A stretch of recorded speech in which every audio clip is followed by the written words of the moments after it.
It is my pleasure to introduce our next presenter talking about planning for a successful audit. Mr. Dennis James is a founding director and current audit director for James Lambert Riggs & Associates. He has over 40 years of diversified governmental audit experience working with fire districts, drainage districts, municipal governments of all sizes, parish governments, water districts, recreation districts, criminal court funds and judicial expense funds, city courts and marshals, libraries, and a variety of other governmental and not-for-profit organizations. Dennis graduated from Southeastern Louisiana University with a bachelor's degree in accounting and currently serves on the board of directors for the Southeastern Foundation and the College of Business Advisory Board. He recently received the 2024 Life Member Award from the Society of Louisiana CPAs. Dennis and his wife are lifelong residents of Ponchatoula and have 2 daughters and 6 grandsons. Please welcome Mr. Dennis James.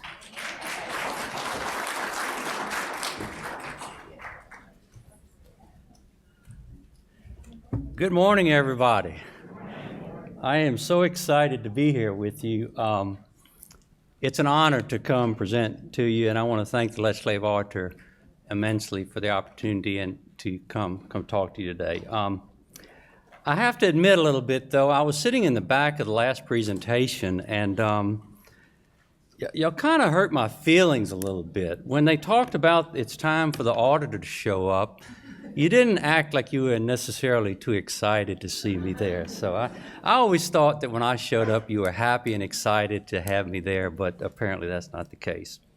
You know, I kind of think I'm a nice person. I don't necessarily go looking for trouble, but unfortunately, sometimes it finds me. I'm going to try to make this presentation interesting this morning and share a couple of stories. Over 40 years, I used to tell people I have seen it all. But no, I don't say that anymore because every week brings about new revelations. So one day I'm sitting in my office minding my own business, and my secretary puts a beautiful invitation on my desk, gold embossed printing, obviously done by a professional printer. And I thought, well, one of my clients must be inviting me to their daughter's wedding. So I opened it, and it was from my mayor, who was inviting me to the Christmas party, and that the city had arranged to have an abundance of food, entertainment, and drinks. And I said, oh my goodness, what am I going to do with this? So I said, I'm going to set it on the side of my desk and deal with it later. I just wasn't in the mood to deal with it. And I forgot about it. And a week later, the mayor called me and said, Dennis, I wanted to make sure you got my invitation. I hope to see you at the Christmas party. And I said, Mr. Mayor, unfortunately, I'm not going to be able to be there. Well, what's wrong? You got a previous engagement? I said, no, I don't think it'd be appropriate for your independent auditor to attend an illegal meeting. What are you talking about? Well, you know, I don't think you can spend public money on celebratory events like a Christmas party. I'm dead certain you can't spend it on alcohol. Oh, so a week later, I got this letter in the mail. There was no gold embossed printing. It just said, unfortunately, the town's Christmas party has been canceled.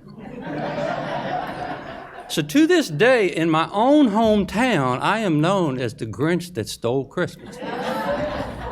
Anyway.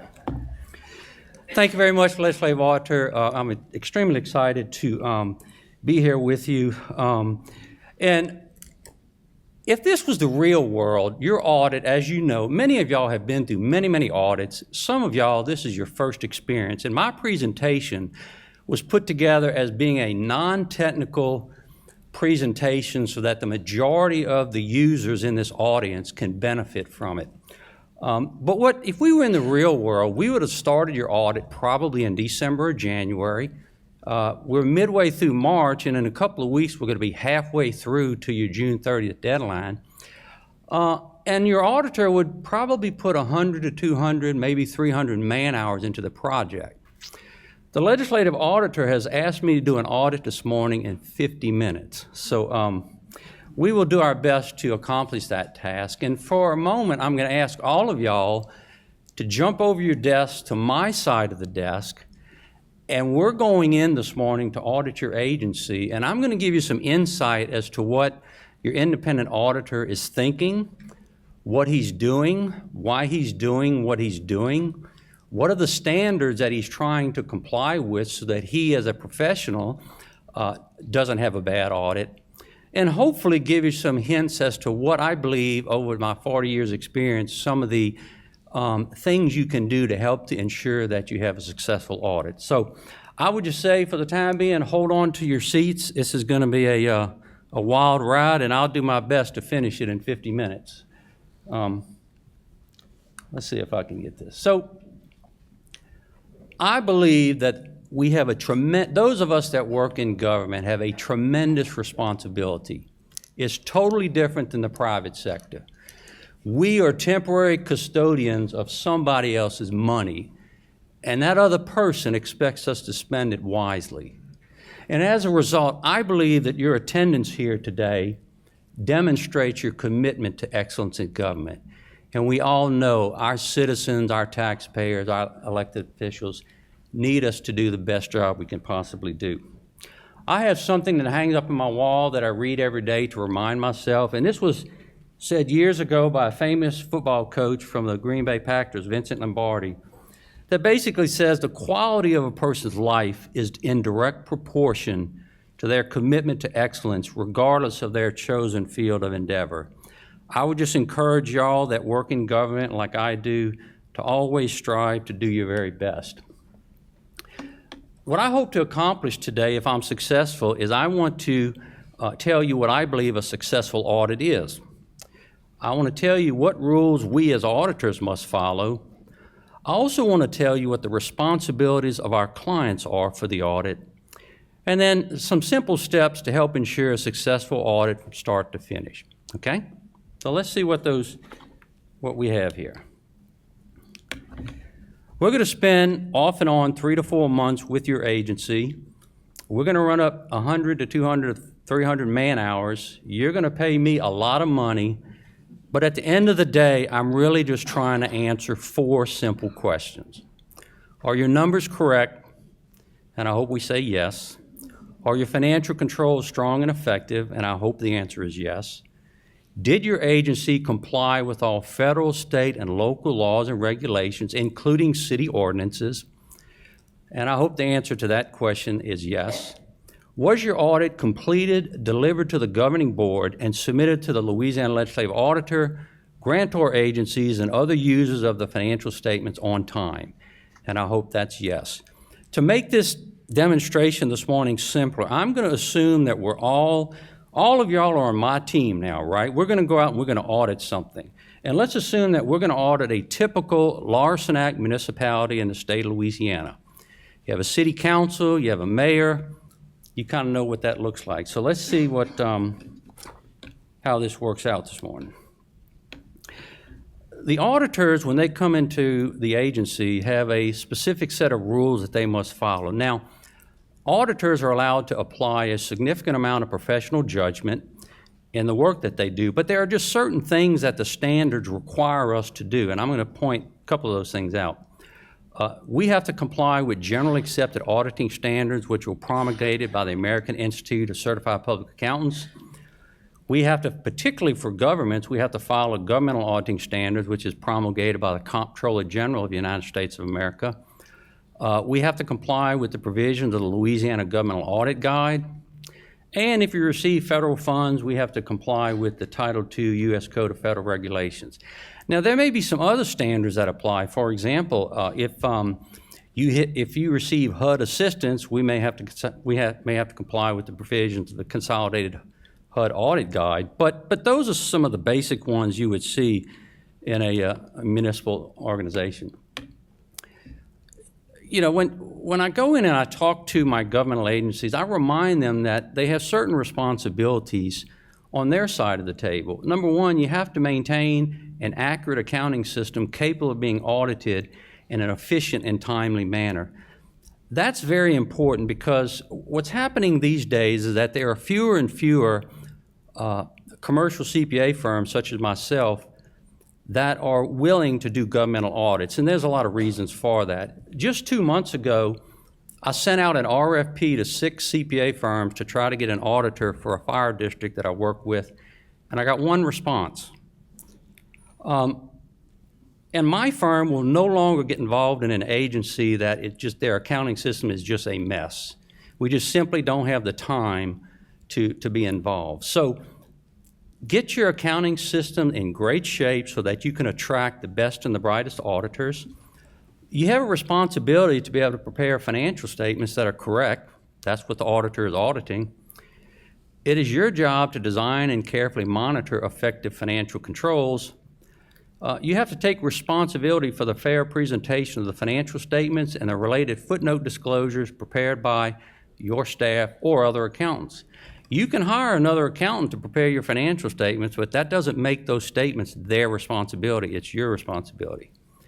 You're required to comply with all federal, state, and local laws and regulations. You are required to respond fully to any inquiries from your auditor. You are required to notify the auditor immediately of any instances of actual or suspected fraud, waste, or abuse. And I have a lot of clients. I get calls all year long, not just the week I'm out at the agency, where I will get a call that says, Dennis, I don't know what to do. And I'll say, well, what's you dealing with? Well, the mayor wants to do something that I think is wrong. And I'll say, well, tell me about it. I'm your auditor. That's the right thing to do. You call me. And I say, okay, well, I don't think that's right either. I said, what I'll do is, you've given me the responsibility to take care of this. I will take care of it. I will find a way during the course of my audit to get into that area, do some work, find out what's going on, and I'll do it in a way where no one will ever know that you brought this information to my attention. I certainly don't want you to get fired because you tipped me off on something that may be going wrong. But reach out to your auditor, reach out to the legislative auditor if you know of or suspect any fraud, waste, or abuse. You notify the auditor of any related party transactions, and at the conclusion of the audit, you have to sign a representation letter. You're going to sign a letter that puts in writing everything that you verbally represented to your auditor during the course of the audit. Many, many times in my career, I will have someone, a mayor or someone else say, Mr. James, we don't worry about employee theft. That's your job. That's why we pay you a lot of money as an auditor to find that. And I have to remind them, oh, Mr. Mayor, you are so dead wrong. An audit, and in this next statement, I will stand up in a public meeting before the city council with the press in attendance and say, an audit does not relieve the governing board or management of their responsibility to maintain strong, effective controls. Mr. Mayor, I'm going to be at your city hall 1 week out of the year, and I guarantee you everybody's going to be in their very best behavior. I'm concerned about what's going on the other 51 weeks, and you should be too. If you see something, say something. It is astonishing to me how many times we see in the press these days government employees stealing money, and people maybe knew about it and were afraid to say something. The legislative auditor has a fraud hotline. You can see the link there. Please use it when you need to. Okay, so we're getting ready to do this audit. Let's talk about some of the steps that will help ensure you have a successful audit. Number one is procurement. Hire your auditor early. Number two is going to be some preliminary planning procedures. Number three is going to be auditor planning. Number four is going to be study and evaluation of your financial controls.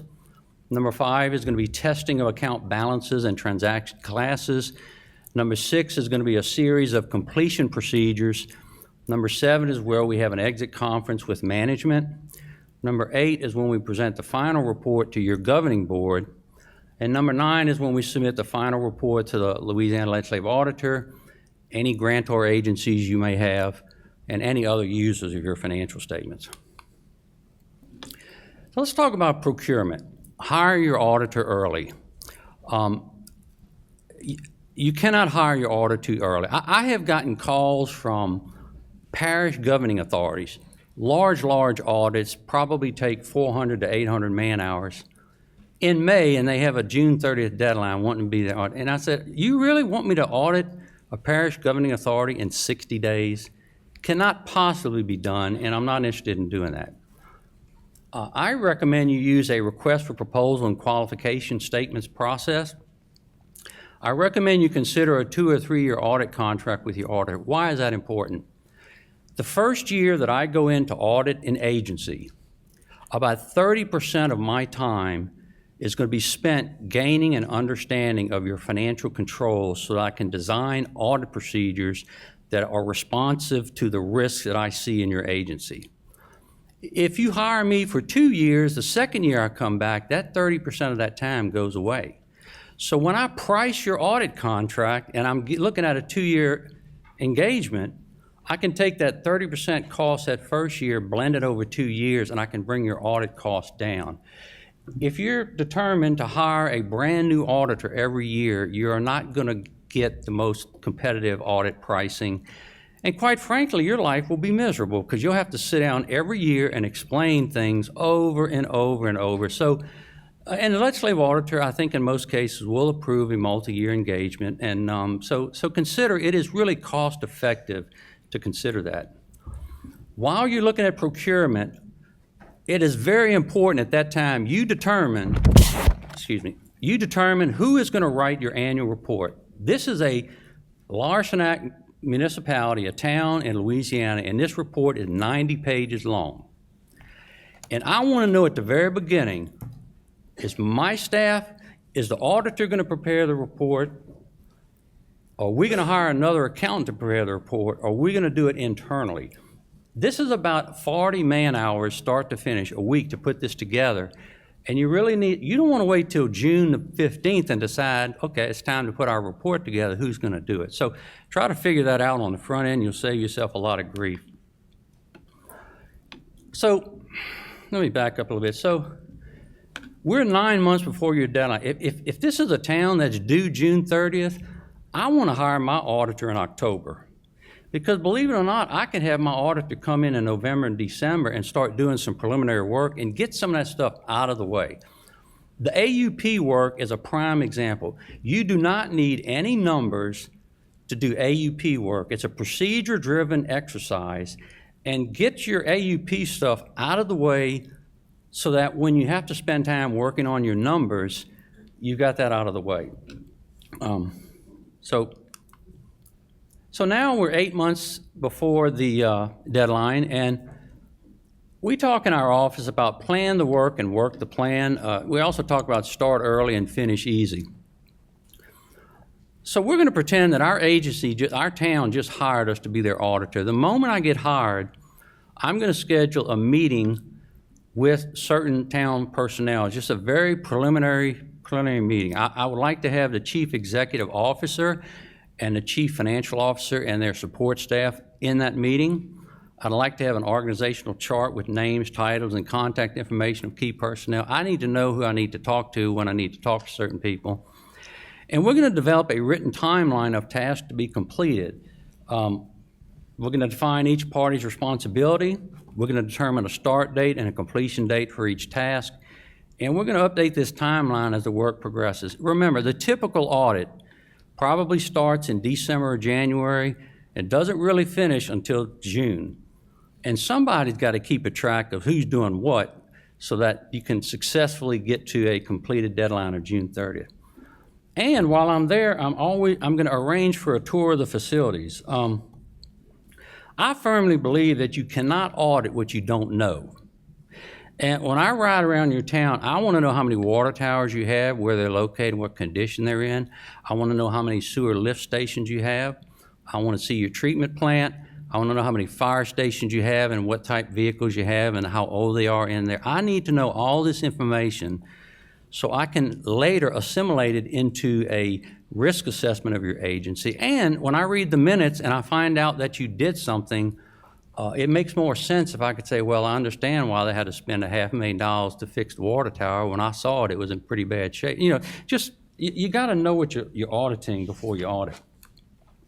So the next page is an example for one of my audits that this would be at our initial planning meeting, a timeline of events. And if you notice, I've got the item number, the task, I've got a column for the auditor, so that's going to be my responsibility and the personnel in my office. I've got a column for the client. These are the expectations I have from our client to complete. We're going to start with an estimated start date, an estimated completion date, and then at the end, we're going to check it off when we complete these things. And through the course of the audit, we're going to update this so that we keep track of who's supposed to be doing what. And the sad reality is if we do not have a successful audit, for example, if everything's great but the audit's 2 months late, that's a problem. I got to stand up in front of a city council with the press in attendance and tell the world that, I'm sorry, city, you violated state law because you didn't complete your audit by June 30th. Well, somebody's going to be held accountable, and I certainly don't want it to be me, right? So, and I don't really want it to be you. But if you have less than a successful audit, there's some accountability. And this little exercise, or this sheet, if your auditor attempts to say, well, Mary didn't give us the information when we needed it, you could say, oh, I'm sorry. We developed this timeline. You said you needed your trial balances by April 15th. I gave them to you on April the 1st. Not my problem.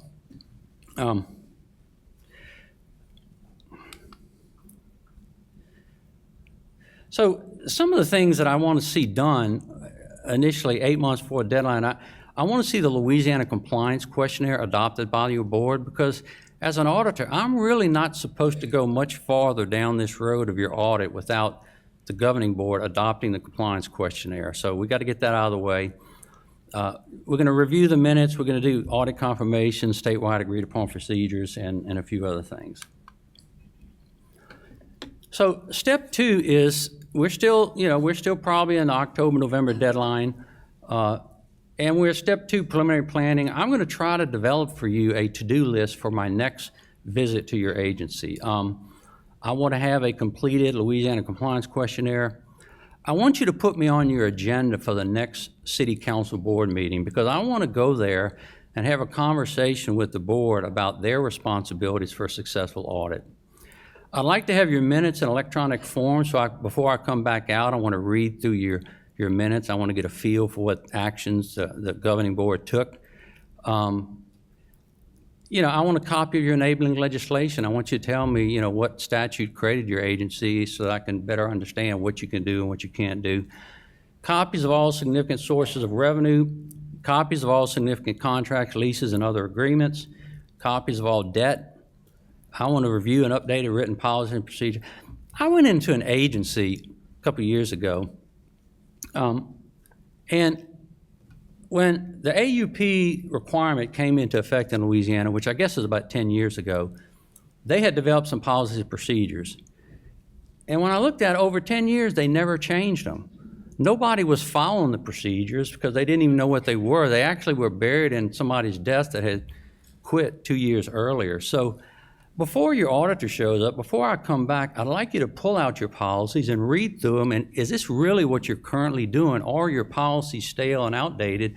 And maybe go ahead and revise them before I get there.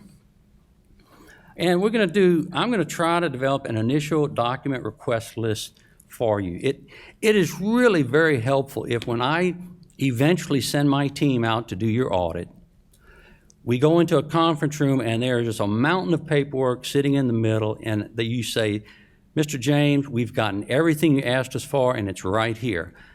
Because if you don't do that, and I know y'all have experienced this, while I'm out there, while my team's out there, you will spend every day answering auditor questions, pulling papers out of files, and if you can do that ahead of time, I think it not only makes our life as auditors easier, it certainly makes your life easier.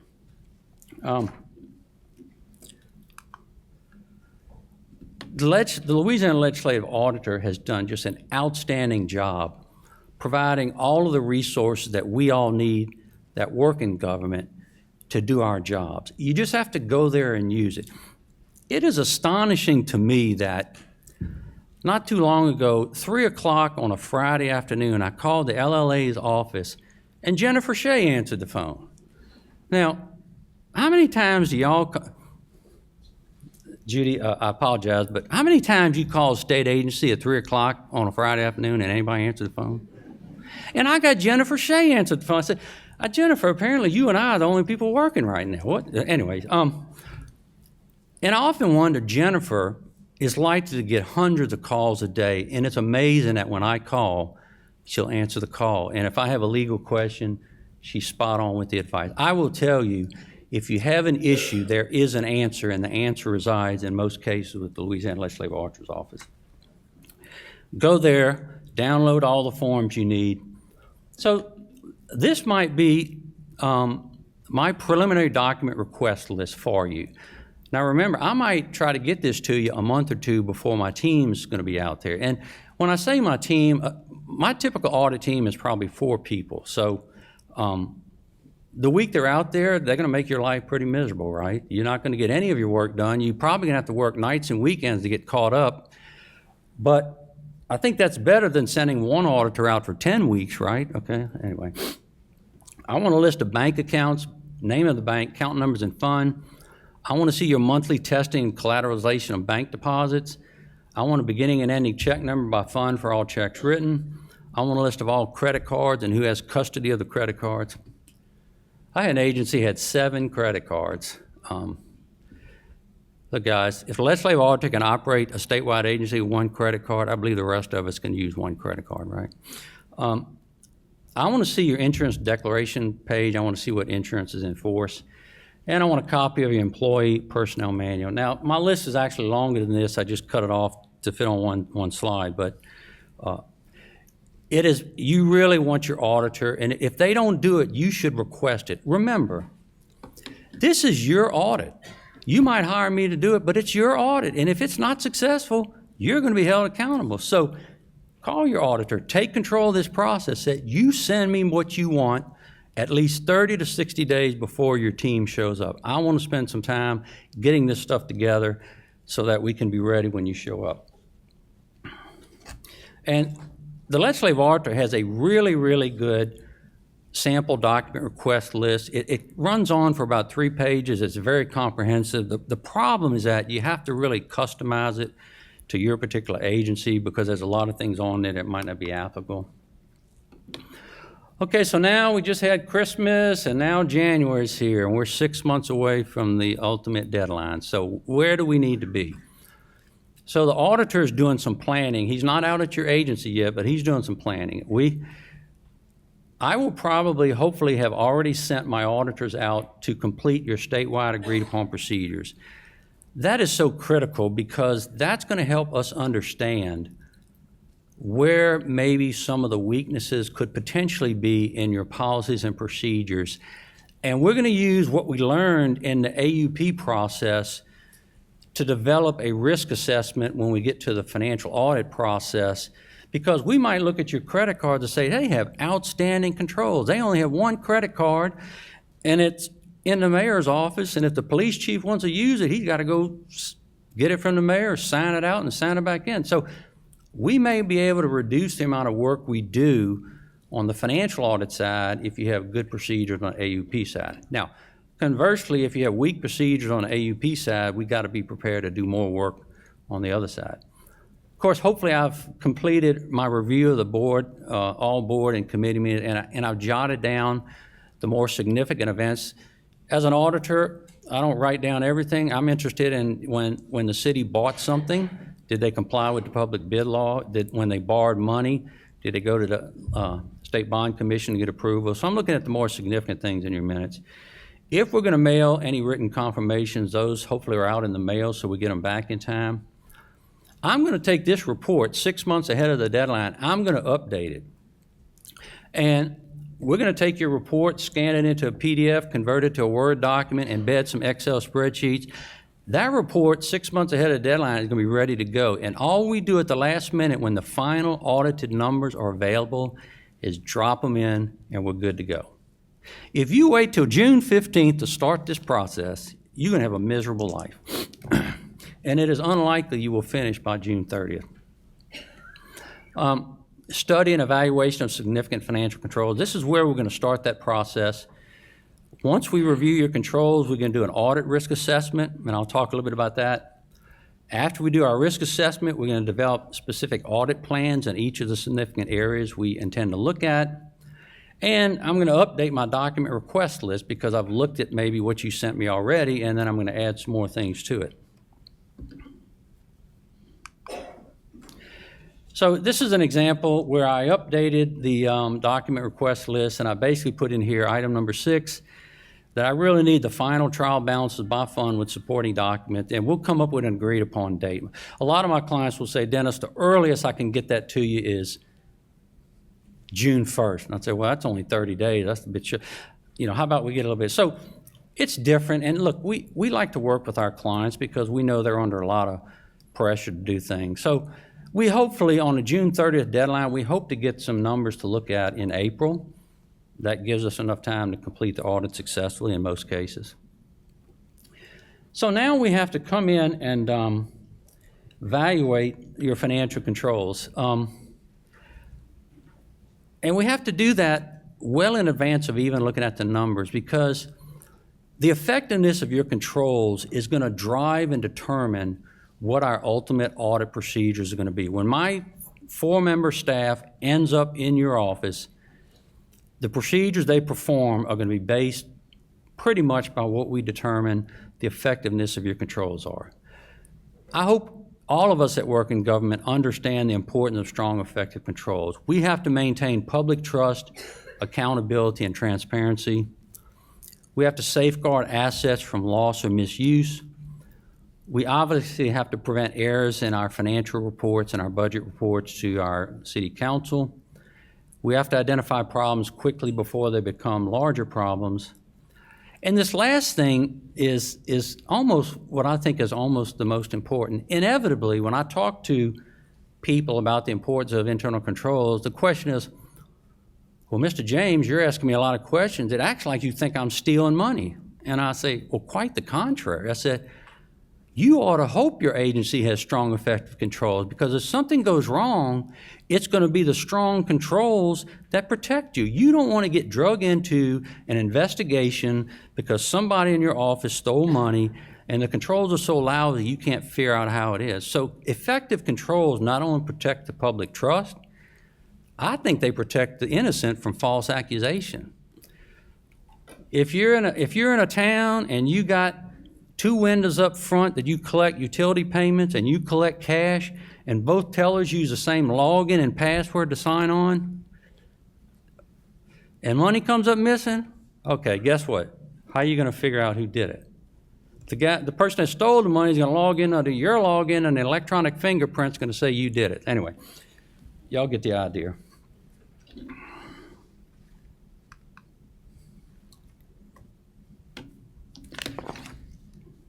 So I wanted to talk about, it comes to internal controls. I wanted to share a story with y'all. It happened many years ago, and today I think it's kind of funny, but it wasn't at the time. So I had a board member ask me, Dennis, would you be interested in auditing our agency? And I said, well, yeah, probably, but I said, let me go talk to your people first, and I'll get back with you. So when I was driving over to the agency, I had arranged for an appointment with the chief financial officer. When I was driving over there, I was thinking about, what are my concerns with this agency? Well, they collect cash at the window for payments, so I need to find out what controls they have in place to make sure that currency that is collected at the front window ultimately makes it into the bank account. They had an office 30 miles away where they also collected payments, and that is a huge concern because that's a decentralized location. I'm really concerned about how did the currency that was paid at that window make its way 30 miles down to the main office and get in the bank account. And this agency had a lot of very expensive brass fittings and valves and electronic meters in the shop. And I was really interested in finding out how they prevented those valves and meters and brass items from growing legs and walking off, right? So I had several things I wanted to find out about. So I sat down with CFO and I said, ma'am, I really want to talk to you about your financial controls because I've been asked to do this audit and I want to learn more about your agency. She goes, oh, honey, you don't have to worry about that. We only hire good Christian people. I said, oh. I think I fell out of my chair and I said, I can't believe you just told me that. I said, I think that's a wonderful attribute, but how do you expect me to audit that? You want me to go to church this Sunday and see if everybody's sitting in the front pew? And I wish I would have had this when I had that conversation. This is an Associated Press article dated February 8, 2022. A California nun and school principal who stole more than $800,000 to pay for a gambling habit was sentenced Monday to a year in federal prison. And you don't think good Christian people can steal money? You know, the funniest thing about this is the federal judge ordered her to pay back to school.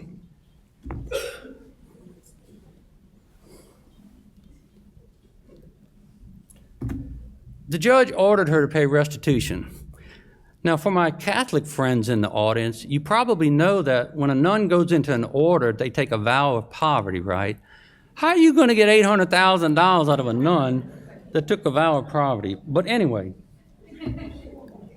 I was astonished that the chief financial officer of this agency thought that internal controls was so unimportant that she really understood the honesty and integrity of everybody she hired, that no one was capable of theft.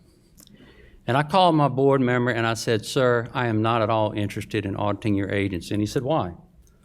I said, "Until your staff gets serious about internal controls and protecting the public trust from fraud, theft, waste, abuse, and inefficiencies, I have no desire to come into your agency." Now, I don't think the CFO is there anymore, but that was an actual, I just could not believe somebody hired in that capacity could actually make that statement. So we're going in to audit a town. What do we need to do to effectively audit this town? We have got to gain an understanding of their cash receipts and related revenues processing. We have to know cash disbursements, purchasing, and accounts payable. We have to know bank reconciliations, review, and approval. Just recently, I audited an agency that had not reconciled their general fund bank account in over 10 months. Anyway, those of y'all that are in towns and cities, you understand how important the general fund is. I want to know your monthly budget reports. How often do you prepare them? Hopefully every month, but that's not always the case. I need to know your payroll time, attendance, and processing, ad valorem taxes, occupational licenses, utility billing, fines and forfeitures, grants and capital expenditures, debt approval, and compliance. We are going to have to gain enough of an understanding in all these areas to develop risk assessment, to develop some procedures.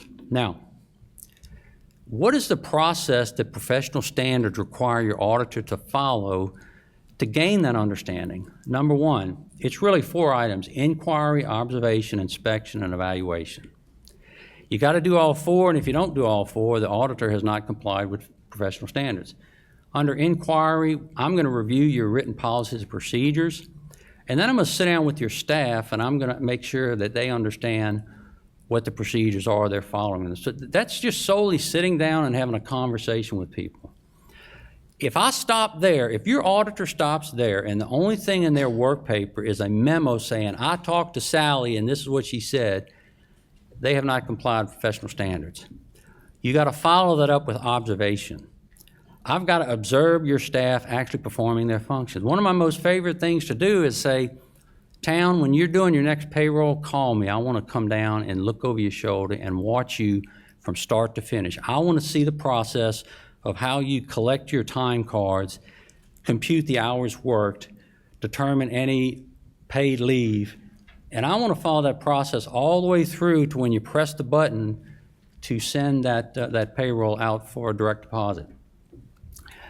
And I'm also going to review written documents required for processing. I'm going to make you show me the paper documents that you have instituted that memorialize the procedures that you're supposed to be doing.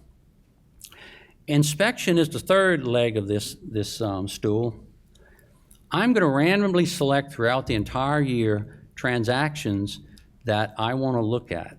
Now, when I review your policies and procedures and I interview you, I am going to make a list of what I believe to be the significant controls in this function. That if I find you're actually following those significant controls, that gives me tremendous assurance that you've got really strong, effective controls. Likewise, I'm going to jot down what I believe some of your weaknesses might be. For all of the significant controls that I have identified in that transaction process, I'm going to randomly select documents throughout the course of the year and see if the controls are being followed. Because You can tell me all day long that these are things you do, but I want to see documentary evidence that you and your staff are actually following those things. So I'm going to randomly pull deposits and see how you make your deposits, canceled checks, payroll time cards, payroll deposits, retirement contributions. And remember, I'm doing all this. I haven't seen any numbers of your agency yet. I'm just looking at your control systems and trying to figure out how effective they might be. And then the last item, which all of us love, is evaluation reporting. I have an obligation as a licensed professional that if you have weaknesses in your internal control, I have got to report those. Now, there are different categories of weaknesses, from the worst to I guess the best. I don't know if that's the right word. But what you're looking at is a material weakness is really kind of the worst. It just means that your controls are so ineffective or bad that a material error could occur in your financial statements. Probably also means that somebody could steal money, but that's really what it means. A little bit less severe is a significant deficiency. And the last item is what's called a management letter recommendation. I have had many, many situations in the course of my 40-year career where looking at this and actually caring about my client, I have found more cost savings or opportunities for additional revenue than my client ever paid me in an audit fee. And you just have to have a good auditor that's got their eyes and ears open and actually cares about that. I remember one time, my very first audit 40 years ago, when I really didn't know what I was doing, I was auditing a rural gas utility system and didn't quite know how to audit revenue. My first thought was I'll just compare sales to last year to this year, and if it didn't change too much, I'm good to go. Thank God I didn't do that. What I did is I said, I know they're buying their natural gas from a pipeline, and there's a meter on the pipeline that tells them how much cubic feet of natural gas they purchased, and that's what they're paying for. All of their customers were metered, so I know how much cubic feet they sold. And what I discovered was that they were selling about 40% less cubic feet than they were buying. So I went to the mayor and I said, Mayor, I said, you got a big time leak in this system. Well, how do you know? I said, you're selling only 40, you're buying 40% more than you're selling. And I said, I think you need to engage a consultant. I had called a friend of mine that worked for Atmos, and I said, tell me what y'all would think of as an acceptable level of loss, if you will. And, it was, I don't know, 8 or 9, 10%. I said, well, I'm dealing with somebody who's got about, I think, got about 40%. And as it turns out, they hired a consultant, and the biggest leak they found was out in this field, someone was bush hogging it, and they cut off the top of an 1.5-inch pipe, gas pipe, that was a riser. Apparently there was a structure there at one time. And they had been blowing natural gas into the atmosphere for years. And that one recommendation saved that small agency $10,000 a year, and that was almost 40 years ago. So for a $3,500 audit fee, they're up to about a $400,000 savings, and all it took was an auditor that cared enough to look at it. So management letter recommendations, really, you want those. You want your auditor to tell you if they believe there's opportunities for efficiencies, you want them to tell you about that.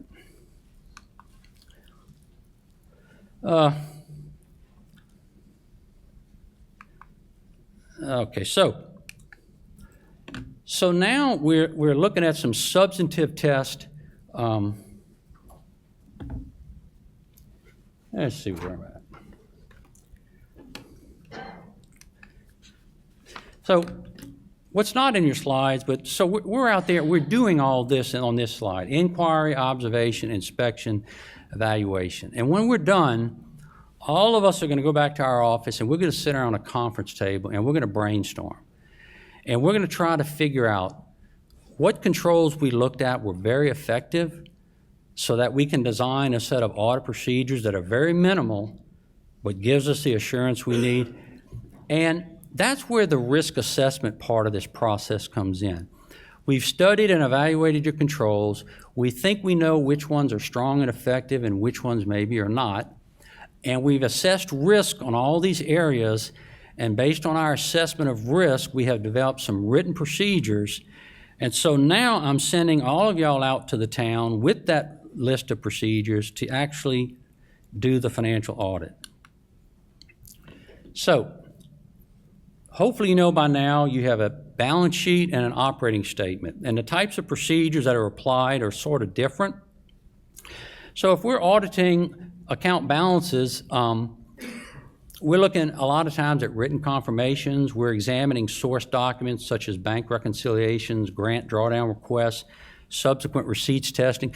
If you say on December 31st that an agency owes the town $1 million, the best way for me to audit that is look in January, February, see if you got the money. It's very simple. It takes less than 5 minutes. I don't have to send a confirmation. We're doing billing registers, subsequent. If we're doing a town, the easiest way to audit accounts receivable is not to send. Can you imagine if I sent a confirmation out to 1,000 residents in some rural town? Number one, I'd probably scare the death out of all of them. What's this letter I'm getting from the auditor? So it's not an effective way. The easiest way is that if you say your customers owe you a certain amount of money, I'm just going to look in January, February, March and see if you got the money. And we're going to do some cutoff testing, and we'll do some analytical testing. For significant revenue accounts, every revenue account has its own characteristics. So if you collect a sales tax, I'm just going to send the school board a confirmation. They'll fill it in less than 5 minutes. I'm going to audit that. Projection of billed revenue. If you have if you're a town with a utility system that charges your residents a flat rate of $25, all I have to know is how many customers you have, and I can figure out if your revenue's correct. Gross profit analysis of quantities purchased versus sold. That's my natural gas example. That works well for solid waste or garbage collection. You know you're paying for the service, you're marking it up a certain amount for your customers. Reconciliation of grant agreements. If your grant says you're supposed to get $1 million, I hope to see that you got it. Reasonable test of revenue, interest. If you have $1 million in the bank and you should be earning 5%, I should be able to figure out how much your interest. All of these tests do not take a lot of time. They're just not that time consuming. Analytical procedures, we apply that a lot of time on traffic citations. For the most part, the average ticket should be roughly the same from year to year. The volume of tickets written may change, but it's usually the same average, so that works pretty well. And then some ratio analysis on that. So you've given me your trial balances. I had applied these audit procedures, and I feel like your numbers are pretty correct. Now I got to go to the next step. I got to determine if you've complied with all relevant laws and regulations. So what am I going to be looking at there? Okay, I got to make sure that you adopted and amended your budget legally, so I'm going to look at that. I want to look at the public bid law. I want to look at the fiscal agency law and whether you're complying there. This next one is a big one. I need to look at do some restricted revenue testing, sales tax, ad valorem taxes, sewer and water. You may have a sales tax that the voters approved 30 years ago. And the voters approved it and said, we will give you this extra tax, but you can only spend it on this. It doesn't matter that it's 30 years later. You can't just arbitrarily decide those voters were wrong and we're going to take that money and spend it somewhere else. And if you do, I'm going to put it in the report and I'm going to say you violated the law. You do not have the right to undo what the voters did when they passed that. So we're going to look at compliance with bond covenants. If you have outstanding revenue bonds and you're supposed to have a certain amount of money in your escrow accounts and you don't, that's a problem. The bondholders expect me as your auditor to make sure that you comply with those bond covenants. Compliance with grant agreements, water and sewer rate covenants, IRS payroll requirements. It's astonishing how many times we find in an agency where they pay penalties because they can't seem to get their payroll tax returns filed with the IRS and the state on time. Retirement system requirements. Are your employees in the right retirement system? Are you paying your contributions when you're supposed to? Different things like that. Okay, so we're just about finished with the audits. If y'all bear with me a few more minutes. So the completion, I'm going to review the work that all of y'all did. We're going to follow up on some procedures, and we're going to do some other things. And at the end of the day, I'm going to write my opinions. In this 90-page document, there are only 3 pieces of paper that are mine. Basically, are your numbers right? Are your internal controls strong and effective? Did you comply with laws and regulations? The other 87 pages are yours. We're going to have an exit conference. We're going to review the draft report with everybody. We're going to discuss audit findings. I'm going to go before the city council and I'm present my final audit report. And once we do all that, we're going to put it in electronic format, hit the final audit report, and press submit. So what I want to leave you with today is if you start the process early, if you plan the process well, if you stick to the plan, now we're in June and we're all at the beach and hopefully enjoying a cocktail. But so anyway. Any questions? Thank y'all very much.